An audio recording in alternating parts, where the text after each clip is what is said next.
The remaining amount we're going to give to various nonprofit organizations that still have to be determined, though I'm guessing they would involve music, rescue animals, throw one in there. I must say, You hadn't thought about it? I had thought about the concept of being the steward of the money rather than the owner of the money. Oh, I just want to get and choosing where it goes, but I and hadn't- hunger. The idea is to find organizations that not only do good, but that need the money and might be currently underfunded. And of course, we have our own personal biases, organizations that we're involved in. Well, one of them is Delaware Choral Arts, which I'm president of, and it's a nonprofit, semi-professional choral group in the Wilmington area. I've sung with them for over 20 years. And I've also been involved with Faithful Friends, Animal Society. My late sister passed away recently, was involved with what's called Bingo's Foundation, which is a cat rescue outside of Philadelphia. So I have to decide things. And then, there are things like Feed America that cover a variety of, it's all very fluid. So,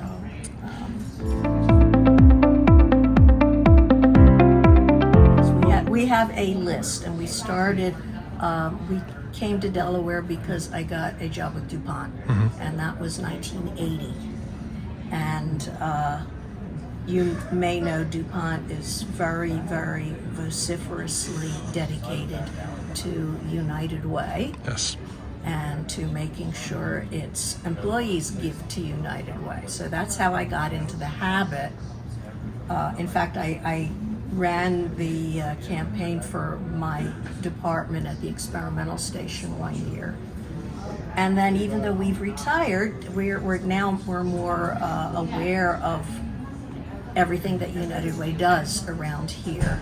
And so we've continued to give, and the amount, of course, depends on the circumstances of the year. But so it's a given that we will give.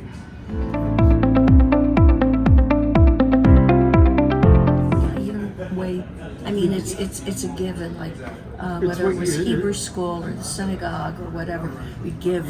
Like in Sunday school, we'd give every week, every Sunday. You put a quarter, at my time it was a dime, into a box.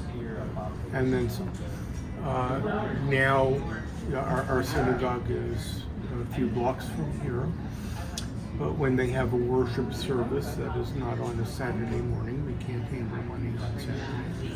But if they have a worship service anytime other than that, there is a charity box in the sanctuary. And there is a point where when usually it's $1 that you put in, or some people reach into their pockets and whatever coins they put in. But it is part of what you do. It is an expectation of what you do. And you do it in a way where you do not control what happens to the funds. Somebody else controls it. You are the contributor.